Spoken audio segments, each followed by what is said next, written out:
everyone and welcome to Monday's reading lesson. So for our first activity here I have got a Rick activity. I have given you a little poem there that's called 5 Little Houses and I'd like you to answer the questions. So the poem says, 5 little children hand in hand went to dig in the yellow sand. 5 little castles, trim and neat, soon were standing at their feet. 5 little starfish standing near said, 5 little houses, let's live here. So for your first question, your R question, what creature decided to live in the castles? I. How do you think the starfish felt when they found the sand castles? And C. Why do you think the author chose for starfish to live in the castles?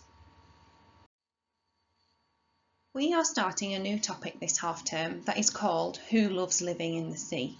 So I've got this lovely story here called Dougal's Deep Sea Diary. So we're going to look at this story over the next couple of weeks in our reading lessons. Have a look at the front cover first of all and think about the questions on the next slide. You don't need to write them down unless you want to, but you can just have a think about them first. So first of all, what is the story called? What can you tell us by the front cover?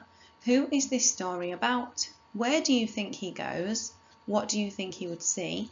What is a diary? And what do you think we would expect to see in this book if it's a diary?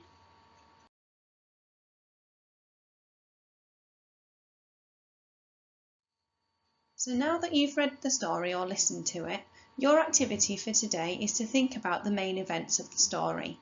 So I'd like you to write a list to jot down all the things that you think are the big main events in the story. There might only be a few, or there might be lots of little ones. So you need to think, right, which ones are the most important? If they didn't happen or they were different, would the story have ended the same? Would Dougal have done the same things on his adventure?